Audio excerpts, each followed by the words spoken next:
Okay, this is homework 6, I think. We'll see how well I can get through this. I'm sorry, you're going to hear the dog's nails back and forth and back and forth. She's old and deaf and blind and oh my gosh. Okay, I'm going to try to get through this without crying.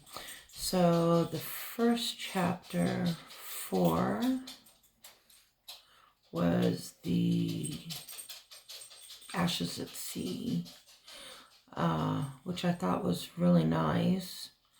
Of course, I know about ashes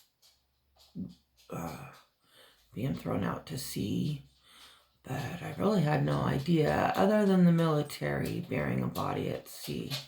I didn't know that, like, anybody could have their loved one buried at sea, the whole body. Although it's really difficult given the permits and what it has to be buried in and that sort of thing. And it seems like it would be harder for the family to go through, I think. Maybe that's just me. And I also didn't know that the military did burials at sea for dependents and spouses of veterans. So I could, or military funerals, I guess, at sea. So I guess I could get one. I won't, but I could get one. And I think it was really nice how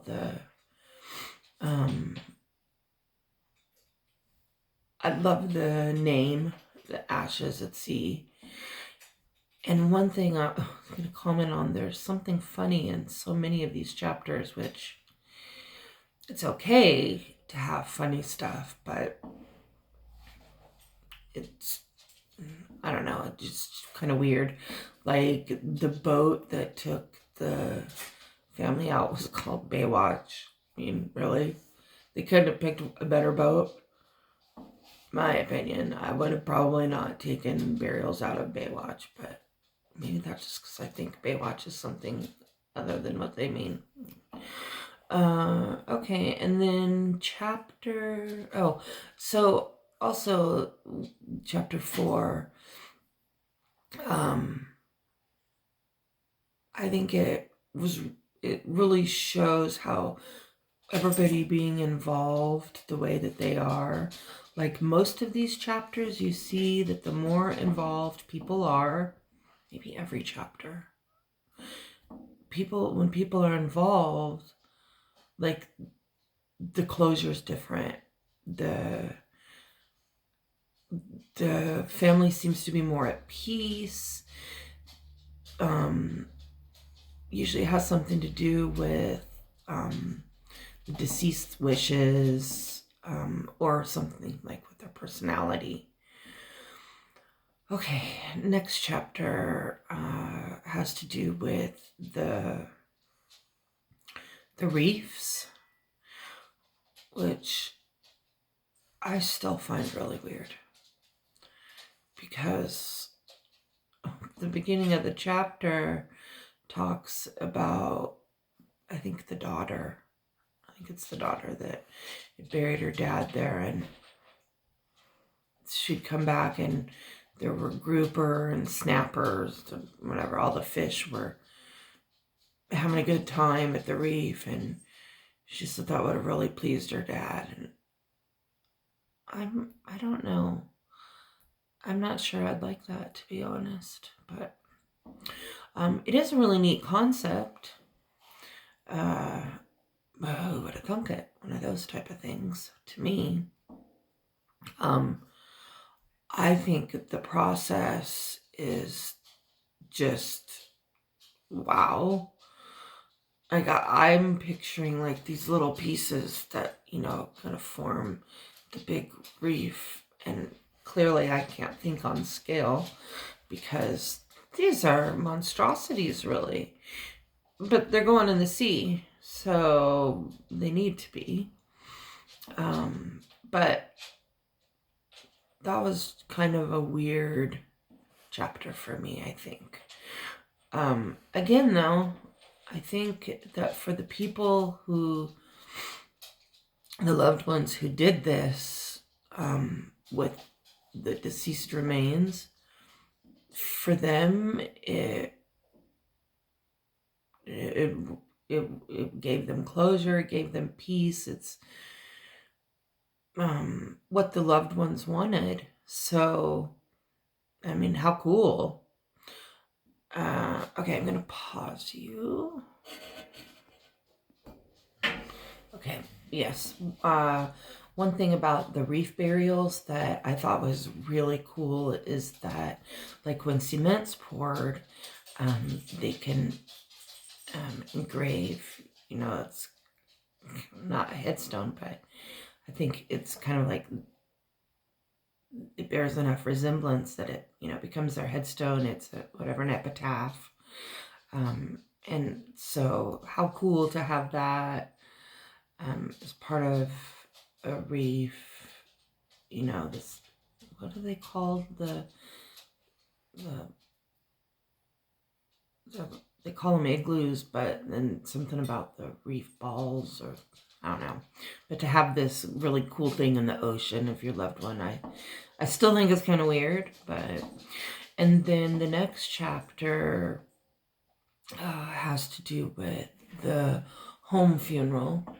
And this is something that, this one struck me quite a bit, because I had made the remark to my ex-husband that, had I thought about it, I wish we could have had some more time with Brandon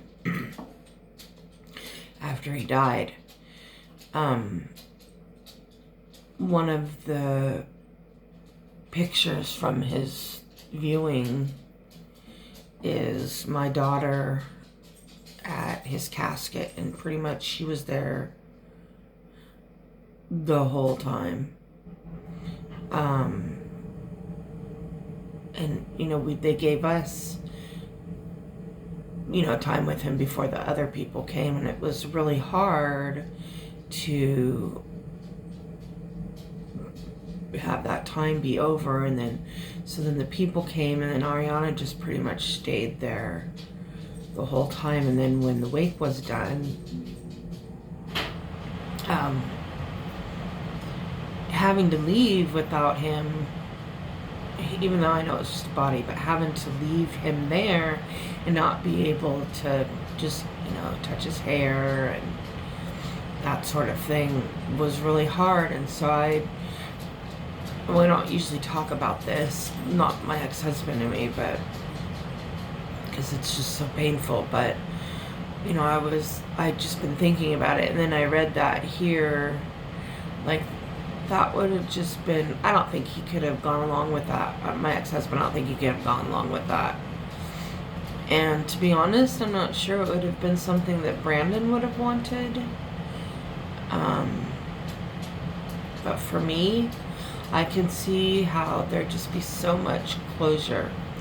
The only thing that I did think about in reading this chapter that I thought would probably be a problem, for me anyway, is she spoke about, the warmed scents, like lavender and whatever else she was burning, to keep the death odor away.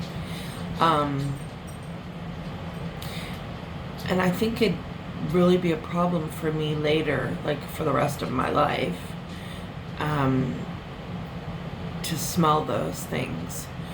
At Brandon's viewing, they had a loop of like classic rock music, and